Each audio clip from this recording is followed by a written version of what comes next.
বলো। হ্যাঁ আমি মালার জন্য সব করতে পারি। মালা তোমাকে আমি চাই। মালা তুমি এই রোদের ভিতরে কি করতে এসেছো? মালা আমি তোমার বাইরে জন্য যাও, খাবার মালা, এনেছি। তুমি চলে যাও। তোমার জন্য আমি দুটো ভাত এনেছি না কাশেম। তুমি ভাত নিয়েছো, আমার ছেলে কোথায় গেছে? মালা ও তো স্কুলে গেছে। স্কুলে গেছে, ভাত দিয়ে চলে যাবে। মালা তুমি এত কষ্ট করে এই রোদ্রের মধ্যে আমার জন্য ধান কাটছো, হ্যাঁ তোমার জন্য ধান কেটে গেছে। মালা তুমি তা- খাবার কি? মালা তাহলে কি তুমি আমার জন্য ভিক্ষাও করতে পারো কাশেম? তোমার জন্য ভিক্ষা করবো কেন? আমি ধান করতে গেছি আর তোমার জন্য ভিক্ষা করবো? কিসের জন্য ভিক্ষা করবো? তুমি রাজার পুত্র হয়ে এই গভীর মাঠের মধ্যে রোদ্রের তাপে নিজের দেহটাকে পুড়িয়ে এভাবে ধান কাটছো, আমি আর সহ্য করতে পারছি না কাশেম। এ সবই করতে হয়। মালা তুমি যাবে না, একটা ভালো জিনিস। মালা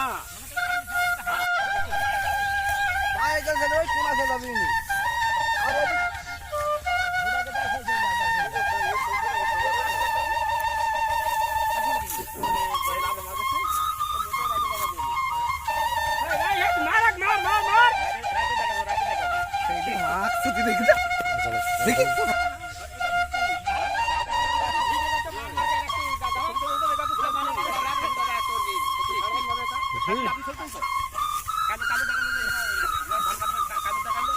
কথা বলো।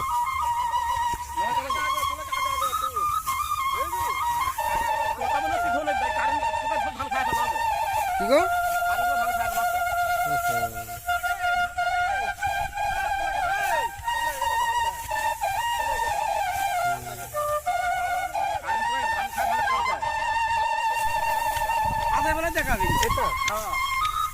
কে কি কাশেম, তুমি এই রোদ্রের মধ্যে মালার জন্য এত কষ্ট করে ধান কাটছো?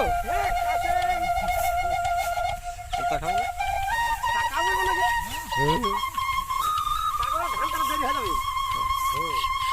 মালা মালা